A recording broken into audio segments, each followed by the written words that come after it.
अखण्डमण्डलाकारं व्याप्तं येन चराचरं तत्पदं दर्शितं येन तस्मै श्रीगुरवे नमः।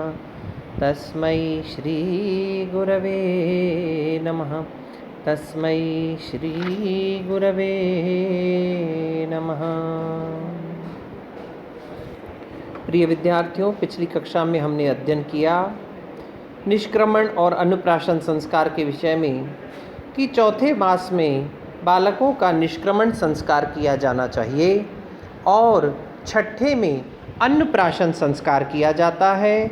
यद वा इष्टम मंगलम कुले, अथवा कुल परंपरा के अनुसार जब भी मांगलिक तिथि हो, मांगलिक समय हो, जिस भी समय मंगलकारी हो, वहाँ कुल की परंपरा के अनुसार अन्नप्राशन संस्कार किया जाना चाहिए। अब हम बात कहेंगे चूड़ा कर्म संस्कार की, जिसको सामान्य बोलचाल की भाषा में मुंडन या जडुला संस्कार कहा जाता है। क्या होता है इसमें, एक बार इसको देखिए। चूड़ा कर्म द्विजाति नाम सर्वेषाम एव धर्मतः प्रथमे अब्दे तृतीये वा कर्तव्यम श्रुतिचोदनात्। इसका अन्वय देखिए। सर्वेषाम एव द्विजातीनां चूड़ा कर्म प्रथमे अब्दे तृतीये वा धर्मतः श्रुतिचोदनात् कर्तव्यम। सभी द्विजातियों का, सभी द्विजों का अर्थात ब्राह्मण, वैश्य और क्षत्रियों का क्या करना चाहिए? चूड़ा कर्म संस्कार, चूड़ा कर्म संस्कार किया जाना चाहिए। कब किया जाना चाहिए? प्रथमे अब्धे, प्रथम वर्ष में, तृतीय वा अथवा तृतीय वर्ष में, अथवा धर्मतः श्रुति प्रेरणात् कर्तव्यम, अथवा धर्म की दृष्टि से वेद की प्रेरणा के अनुसार किया जाना चाहिए। सभी द्विजातियों का चूड़ा कर्म या मुंडन संस्कार, जैसा कि अभी बताया है, प्रथम वर्ष में या तृतीय वर्ष में या कुल धर्म के अनुसार, वेद की प्रेरणा के अनुसार, धर्मानुसार यह संस्कार किया जाना चाहिए। इसमें इस संस्कार में क्या होता है? चूड़ा कर्म, अर्थात चूड़ा कहते हैं शिखा को, चोटी को। चोटी यानी शिखा के स्तर पर जो बाल हैं उनको छोड़ करके मस्तिष्क के, माथे के, सिर के सभी बालों का मुंडन कर दिया जाता है। केवल चूड़ा शेष रहती है, इसीलिए इस संस्कार को चूड़ा कर्म संस्कार कहा जाता है ना। यह प्रथम वर्ष में, तृतीय वर्ष में या कुछ कुछ स्थानों पर पंचम या सप्तम वर्ष में किया जाता है। कालांतर में यह संस्कार समय आने पर विभिन्न पवित्र स्थानों, किसी तीर्थ स्थान, देवालय इत्यादि में भी किया जाने लगा है। इसके पश्चात आता है कौन सा संस्कार? उपनयन संस्कार। उपनयन से तात्पर्य क्या है? उपनयनम, उप यानी समीप, नयनम यानी ले जाना, गुरु के समीप ले जाने के संस्कार को, अर्थात विद्या की दृष्टि से, विद्या की प्राप्ति के लिए जातक को, बच्चे को गुरु के समीप जब ले जाया जाता है, उस समीप ले जाने वाले संस्कार को जो कहा जाता है उसे उपनयन संस्कार कहा जाता है। कब किया जाना चाहिए, कैसे किया जाना चाहिए, उसके विषय में महर्षि मनु क्या निर्देश देते हैं, आइए देखते हैं। गर्भाष्टमे अब्दे कुर्वीत ब्राह्मणस्य उपानयनम गर्भात् एकादशे राज्ञो हो, राज्ञः गर्भात् तु द्वादशे विषः। इसका अन्वय देखिए।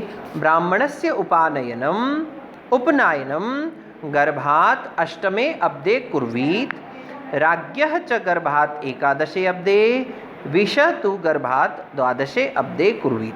ब्राह्मण का उपनयनम, उपनयन तो यानी जाना, उपनयन यानी लेकर के जाना, उपनयन संस्कार। ब्राह्मण का उपनयन संस्कार गर्भ से 8वें वर्ष में किया जाना चाहिए। गर्भात् अष्टमे वर्षे, 8वें वर्ष में किया जाना चाहिए। क्षत्रिय का एकादशे वर्षे, गर्भ से 11वें वर्ष में किया जाना है। और वैश्यस्य तु विषः तु द्वादशे वर्षे, वैश्य का 12वें वर्ष में यह संस्कार किया जाना चाहिए। ब्राह्मण का उपनयन संस्कार अर्थात जिसे हम यज्ञोपवीत संस्कार भी कहते हैं, यह 8वें वर्ष में किया जाता है।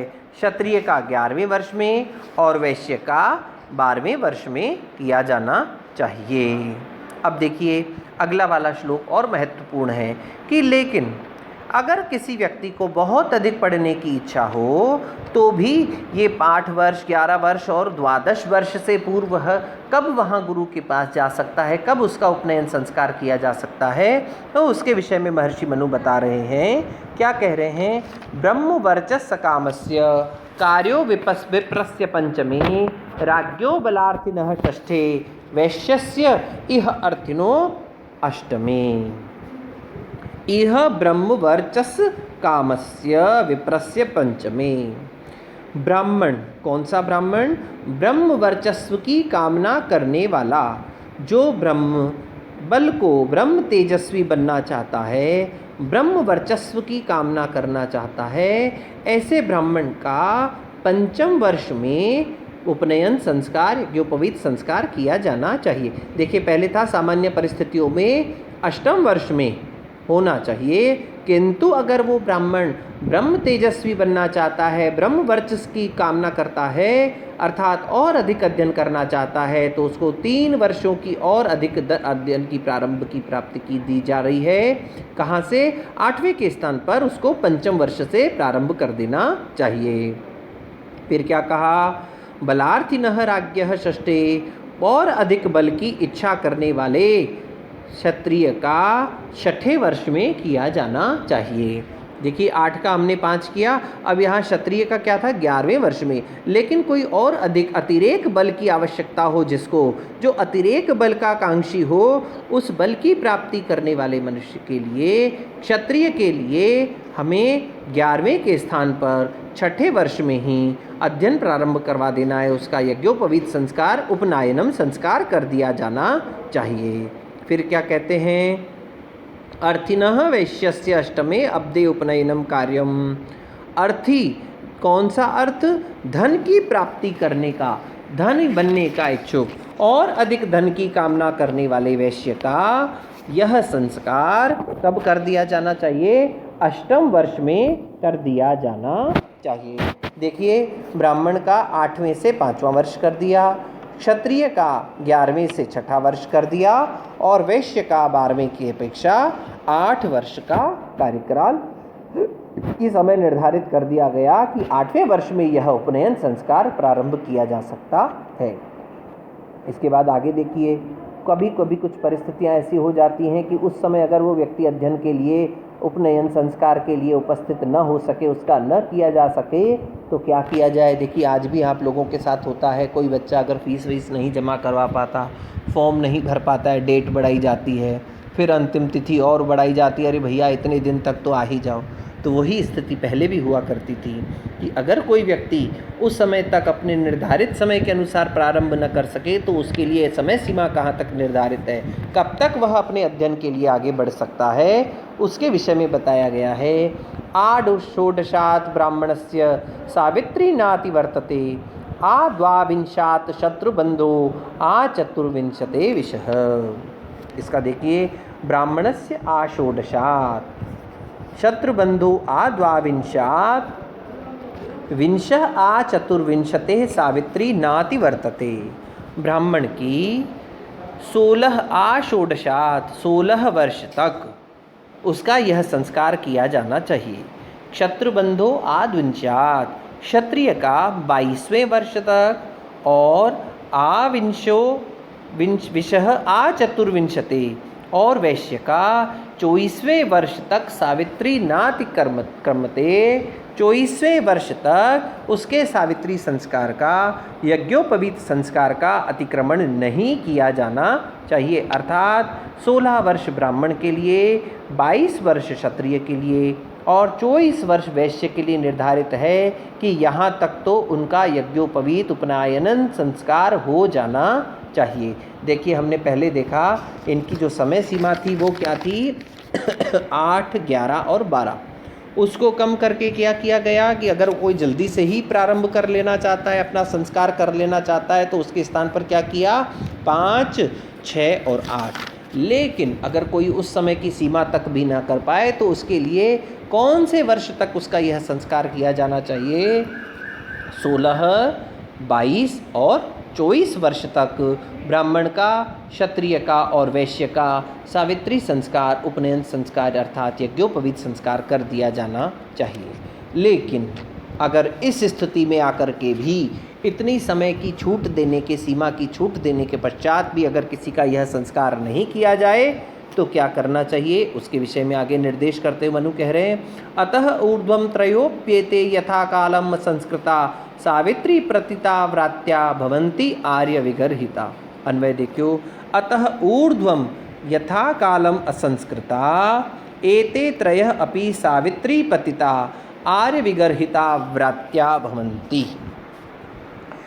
अतः इस ऊर्ध्व कालम, इस निर्धारित समय के यथा कालम, इसके पश्चात निर्धारित समय के व्यतीत हो जाने पर असंस्कृता, जिनका संस्कार नहीं हुआ है, संस्कार नहीं किए गए, एते त्रयः अपि, ये तीनों ही, कौन तीनों, ब्राह्मण, क्षत्रिय और वैश्य, सावित्री पतिता, अपने सावित्री संस्कार से पवित्र भ्रष्ट होकर के, पतित होकर के, अर्थात जिनका यज्ञोपवीत संस्कार नहीं हुआ है, ये अयज्ञोपवीत संस्कार वाले, अनुपायन वाले और बिना यज्ञोपवीत किए हुए, बिना उपनयन संस्कार किए हुए, बिना सावित्री के ये सब भ्रष्ट होकर के व्रात्य नामधारी हो जाते हैं, व्रात्याः भवन्ति, ये व्रात्य हो जाते हैं और आर्य विगर्हिता, श्रेष्ठ लोगों के द्वारा निंदित हो जाते हैं, अर्थात श्रेष्ठ लोग इनकी निंदा करते हैं।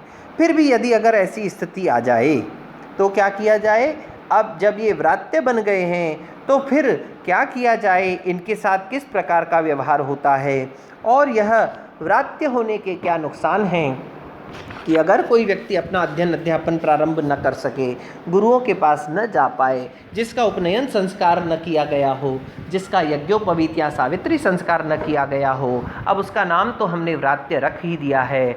आप लोगों ने पढ़ा होगा कि जिस प्रकार से पाणिनि की प्रत्येक संज्ञा फलवती होती है, तो यहाँ पर भी यह जो व्रात्य संज्ञा दी है उसका भी कोई एक फल, कोई आगे का उसकी शर्त निर्धारित की गई है। अब इस व्रात्य के लिए क्या शर्त है, क्या फल उसका निर्धारण किया गया है कि उसके पश्चात उसके साथ किस प्रकार का आचरण किया जाएगा, उसका जीवन किस प्रकार से होगा, इस विषय में आप लोग जानने के उत्सुक होंगे तो अपनी उत्सुकता को कल तक बनाए रख लिए। कल की कक्षा में हम इस विषय पर अधिक प्रकाश डालेंगे। तब तक के लिए ओम शम।